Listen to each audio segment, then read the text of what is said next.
I stood there in my plain white dress, soap bubbles on my hands, as they laughed and called me the help. "Clean faster, servant girl," they sneered.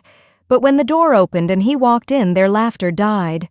"Hello, darling," he said. "Sorry I'm late, Mrs. Anderson. If you've ever felt invisible, overlooked, or underestimated, this story will give you chills. Stay until the end because the revenge moment will leave you speechless. And don't forget to subscribe for more incredible true stories that prove appearances can be deceiving." My name is June, and I want to tell you about the day that changed everything. The day I learned that sometimes the universe has a funny way of teaching people exactly who they're dealing with. It started with a cream-colored envelope that arrived at my small apartment on a Tuesday morning. The elegant script on the front made my heart skip a beat.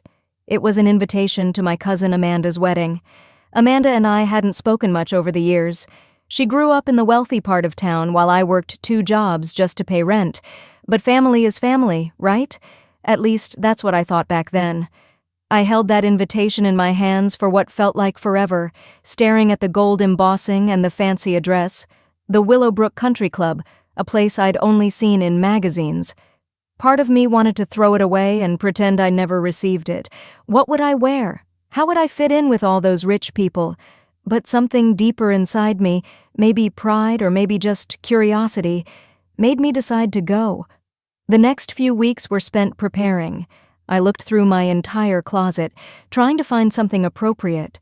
My best dress was a simple cream-colored one that I'd bought for job interviews. It was elegant in its simplicity, but next to what I imagined everyone else would be wearing, it suddenly felt so plain. Still, it was all I had, and I was determined to make the best of it. The day of the wedding arrived faster than I expected. I stood in front of my bathroom mirror, applying the little makeup I owned, trying to convince myself that I belonged there. My hands were shaking slightly as I put on my pearl earrings, the only jewelry my mother had left me. I took a deep breath, grabbed my small purse, and headed out into a world I wasn't sure was ready for me. The Willowbrook Country Club was even more impressive in person. Tall white columns stretched toward the sky, and perfectly manicured gardens surrounded the building like something out of a fairy tale. Expensive cars lined the circular driveway, BMWs, Mercedes, even a few I couldn't identify. My heart sank a little as I stepped out of my 10-year-old Honda, but I held my head high and walked toward the entrance. The moment I stepped inside, I felt it. Eyes on me. Whispers. I could hear snippets of conversation as I walked past groups of elegantly dressed guests. "Who is that?" "I don't recognize her." "Look at that dress." Each comment felt like a small dagger, but I kept walking, looking for a familiar face. That's when I saw them. My extended family gathered near the bar. Aunt Patricia in her designer purple gown, Uncle Harold adjusting his gold cufflinks, and several cousins I barely recognized anymore. They looked like they belonged in a magazine spread about successful people. When they saw me approaching, the conversation stopped. "June!" Aunt Patricia exclaimed, though her smile didn't quite reach her eyes. "What a surprise. We weren't sure you'd make it." The way she said it made it clear she'd hoped I wouldn't. "Of course I came," I replied, trying to sound more confident than I felt. "Amanda's my cousin." Uncle Harold looked me up and down with barely concealed judgment. "Well, you look nice," he said, though his tone suggested otherwise. "Still working at that little coffee shop?" Before I could answer, Amanda appeared in her stunning wedding dress, surrounded by her bridesmaids. She looked beautiful, like a princess from a storybook. When she saw me, her expression flickered between surprise and something I couldn't quite identify. "June, you came," she said, air kissing my cheeks. "You look so sweet." The word sweet felt like a polite way of saying something else entirely. Her bridesmaids, Jessica, Caroline, and Brittany, stood behind her like a wall of perfectly styled beauty. They looked at me with the kind of casual dismissal that wealthy people have perfected over generations. I could see them taking in every detail of my appearance, cataloging my shortcomings for later discussion. "This is my cousin June," Amanda explained to her friends. "She's so authentic." I felt my cheeks burn, but I smiled anyway. Congratulations, Amanda. You look absolutely beautiful. Thank you, she said, already turning her attention elsewhere. Well, I should get back to my guests. You know how it is. She squeezed my arm in a way that was meant to look affectionate but felt dismissive. I found myself standing alone again, watching as groups of people laughed and chatted around me. Everyone seemed to know exactly where they belonged except me. I made my way to a quiet corner, trying to become invisible while still technically participating in the celebration. That's when everything went wrong. A woman in a black suit with a clipboard approached me with purpose in her step. She had the look of someone who was used to being in charge and having her orders followed without question. "There you are," she said, relief evident in her voice. "I was wondering when you'd get here." "I'm Margaret, the wedding coordinator. You must be from the catering company." I blinked in confusion. "I'm sorry, what?" "The extra help for the kitchen," she continued, not really listening to my response. "Thank goodness you're here. We're absolutely swamped, and I need you to get started right away. The dishes are piling up something fierce." "I think there's been a mistake," I started to say, but Margaret was already walking away, gesturing for me to follow. "No time for chit-chat, dear. The kitchen is through here. You'll find everything you need. Just focus on getting those dishes clean so we can keep the service running smoothly." I found myself being led toward the kitchen, my protests falling on deaf ears. Margaret handed me an apron and pointed toward a mountain of dirty dishes that seemed to grow taller by the minute. "I really think you have the wrong person," I tried again, but Margaret was already rushing off to handle some other crisis. I stood there holding the apron, staring at the dishes, trying to process what had just happened. Through the kitchen's swing doors, I could see the wedding reception in full swing. Beautiful people in beautiful clothes, laughing and dancing, completely oblivious to my predicament. That's when I heard familiar laughter coming from the dining room. My family had discovered my situation. "Oh my God," I heard Jessica's voice carry through the doors. "Did you see? June is actually washing dishes." The laughter that followed felt like ice water in my veins. I tied the apron around my waist and turned on the faucet, hoping that if I just did what was asked, this nightmare would end quickly. But it was just the beginning. Over the next hour, it seemed like every member of my family found an excuse to come into the kitchen. They came in groups, whispering and giggling like schoolchildren who had discovered the most entertaining gossip of the year. Uncle Harold was the first to make a direct comment. "Well, June," he said, leaning against the doorframe with a drink in his hand, "you certainly found your calling. You look so natural there." His wife, Aunt Patricia, appeared behind him. "Harold, don't be cruel," she said, though she was smiling. "I'm sure June is just helping out." Although, she paused dramatically, "some people are just born to serve, aren't they?" The words hit me like physical blows.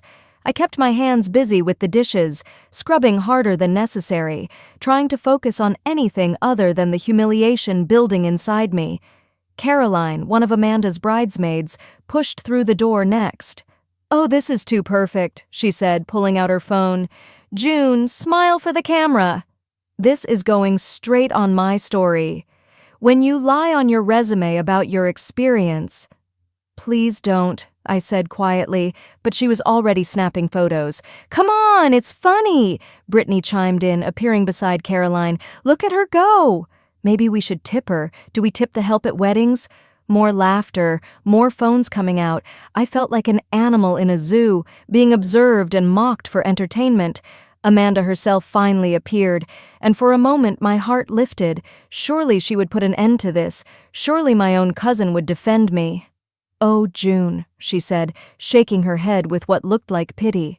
"When Margaret told me she'd found extra help, I never imagined... Well, you certainly blend right in, don't you?" The betrayal cut deeper than all the strangers' comments combined.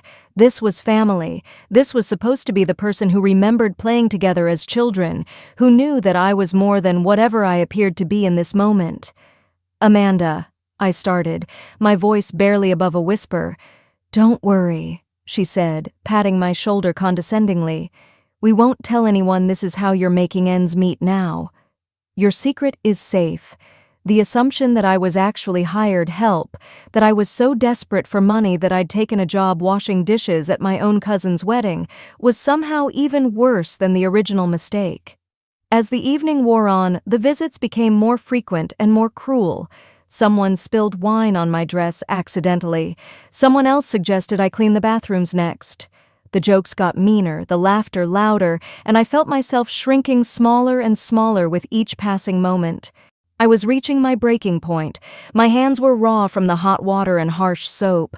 My back ached from standing hunched over the sink. But worse than the physical discomfort was the emotional toll.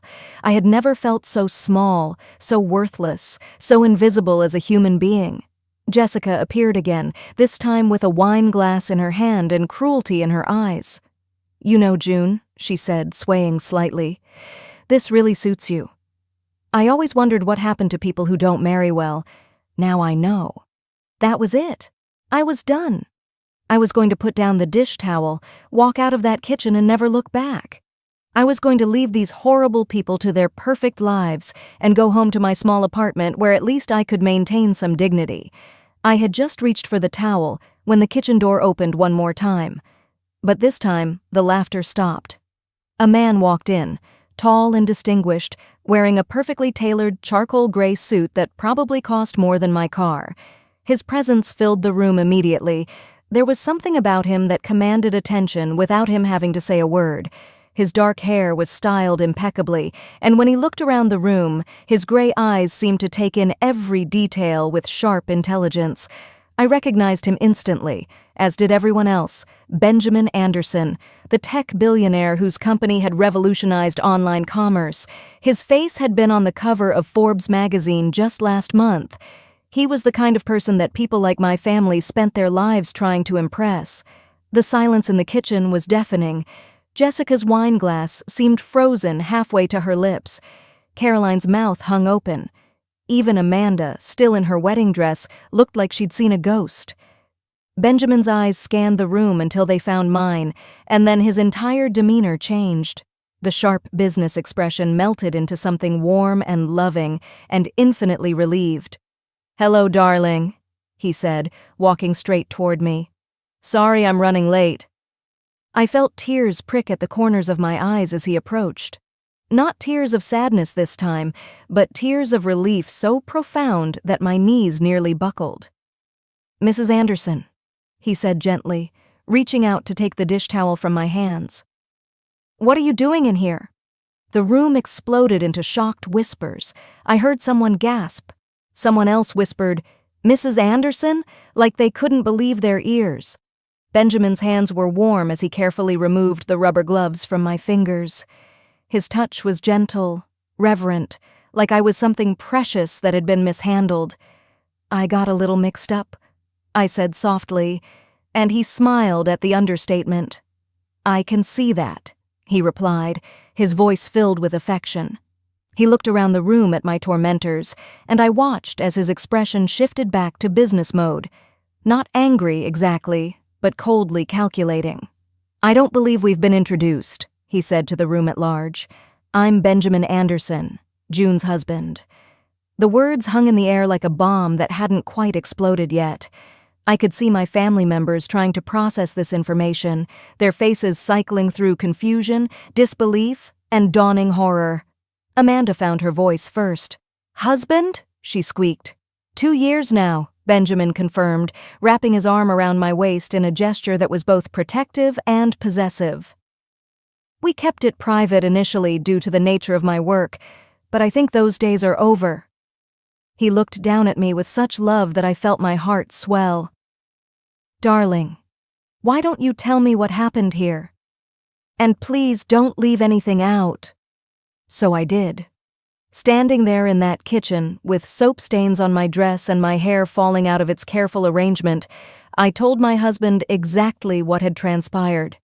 I told him about being mistaken for hired help, about my family's reaction, about the photos and the jokes and the deliberate cruelty. With each detail, I watched the faces around us grow paler. Benjamin listened without interruption, his arm tightening around me whenever the story became particularly difficult to tell. When I finished, the silence stretched on for what felt like eternity. Finally, Benjamin spoke. "I see," he said quietly. "So let me understand this correctly. You saw someone you believed to be hired help, and instead of treating her with basic human dignity, you decided to humiliate her for entertainment." Uncle Harold tried to stammer out an excuse. "We didn't know. We had no idea she was important," Benjamin finished for him. "That's exactly the problem. You didn't think she was important, so you felt justified in treating her like garbage." He looked around the room, making eye contact with each person who had participated in my humiliation. "My wife runs our foundation, which provides scholarships for underprivileged students. Last year alone, she helped over 3,000 young people attend college. She has more compassion and intelligence in her little finger than all of you combined." Jessica tried to approach with what I assumed was meant to be an apology, but Benjamin held up a hand to stop her. "The most telling part of this entire situation," he continued, "is that not one of you thought to defend a family member. Not one of you questioned whether this treatment was appropriate. You saw what you thought was an opportunity to feel superior to someone, and you took it without hesitation." Amanda finally found her voice. "Benjamin, please, we're so sorry. This is all just a terrible misunderstanding.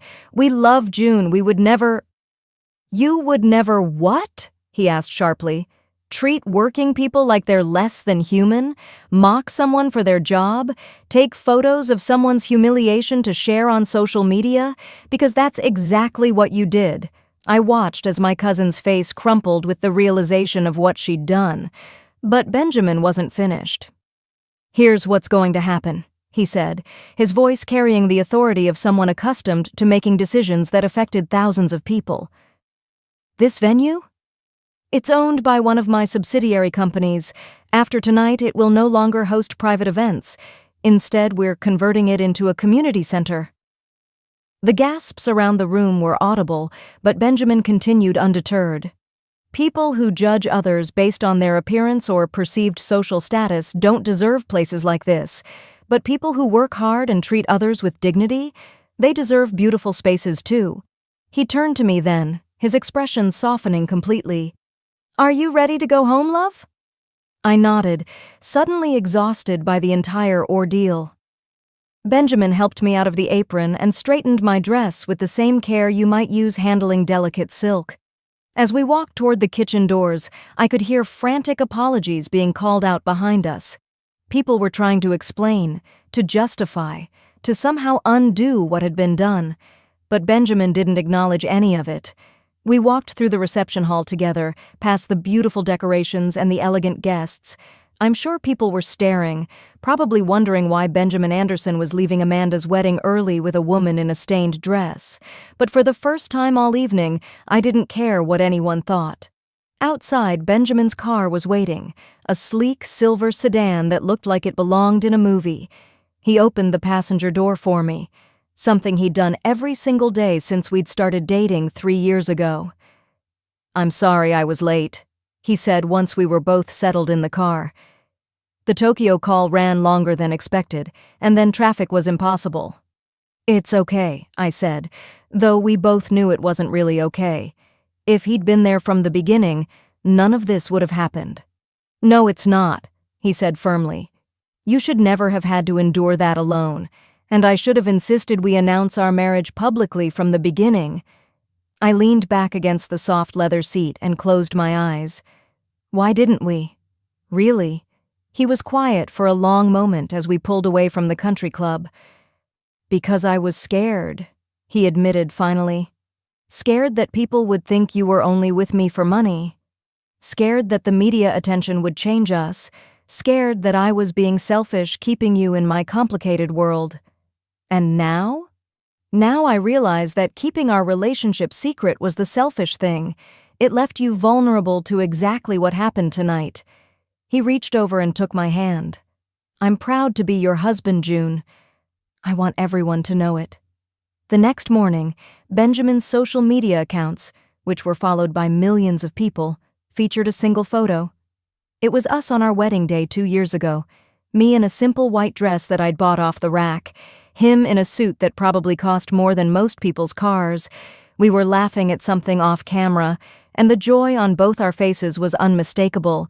The caption read, "2 years ago, I married my best friend, my greatest love, and the most remarkable woman I've ever known." June Anderson runs our foundation, helps thousands of students each year, and somehow still has time to make me laugh every single day. I'm sorry it took me so long to share our happiness publicly. Within hours, the post had millions of likes and thousands of comments. The story of what happened at Amanda's wedding somehow leaked, probably from one of the other guests who witnessed Benjamin's speech in the kitchen. But instead of embarrassing me, it seemed to embarrass everyone else involved. Amanda called me the next day, crying and apologizing. She begged me to forgive her, to understand that she was just caught up in the moment, that she never meant to hurt me. I listened to her apologies, and while I appreciated them, I realized something important. I didn't need her forgiveness to forgive her. I could let go of the anger for my own peace of mind, while still maintaining healthy boundaries about what kind of treatment I would accept in the future. The real change came in how I saw myself. For so long, I had allowed other people's opinions to define my worth. I had believed on some level that because I didn't have money or designer clothes or the right connections, I was somehow less valuable as a person. But watching Benjamin defend me, seeing the genuine love and respect in his eyes, reminded me of something I had forgotten. I am worthy of love and respect exactly as I am. Not because of who I married, but because I'm a human being who treats others with kindness and works hard to make the world a little bit better. The foundation work that Benjamin mentioned, it wasn't some honorary title. I had started with his company as an intern, worked my way up through determination and long hours, and eventually created our scholarship program from scratch. I had earned my position through merit, not marriage, though it was easier for people to assume the latter. 3 months later, we received another wedding invitation. This one was from Jessica, Amanda's former bridesmaid, who was marrying her longtime boyfriend. The invitation was addressed to Mr. and Mrs. Benjamin Anderson in elegant script, and it came with a handwritten note apologizing again for her behavior and hoping we could attend. Benjamin left the decision up to me. We could go, or we could politely decline and spend the weekend at home. Either choice was fine with him. I thought about it for a long time. Part of me wanted to attend in a designer dress, arriving in Benjamin's most expensive car, proving once and for all that I belonged in their world. The petty part of me wanted to show up and show off, to make them all feel as small as they had made me feel. But in the end, I realized that I didn't need to prove anything to anyone. I didn't need revenge or vindication. I had something much more valuable. I had learned to value myself. We sent a polite decline with a generous gift from our wedding registry. I never saw Jessica again, and that was perfectly fine with me. The Willowbrook Country Club did become a community center, just as Benjamin had promised. Today, it hosts after-school programs for underprivileged kids, job training workshops for adults, and community events for families who could never have afforded to step foot in the old exclusive venue. Sometimes I drive by and see children playing in the gardens where Amanda's wedding photos were taken. They're laughing and running around in their everyday clothes, getting grass stains on their sneakers and not caring one bit about appearances. It makes me smile every time. That terrible night taught me one of the most valuable lessons of my life. Never judge someone based on their job, their clothes, or their circumstances. You never know what challenges they're facing, what strengths they possess, or what amazing story they might have to tell. More importantly, it taught me that my worth isn't determined by other people's opinions. It's determined by how I treat others, how I contribute to the world, and how true I stay to my own values. And sometimes, just sometimes, the universe has a funny way of making sure that people who judge others learn exactly who they're dealing with. June's story reminds us that real power isn't about money. It's about character. The people who tried to humiliate her revealed their own emptiness. If this story moved you, smash that like button and subscribe for more incredible tales of karma and justice. What would you have done in June's situation? Let me know in the comments below.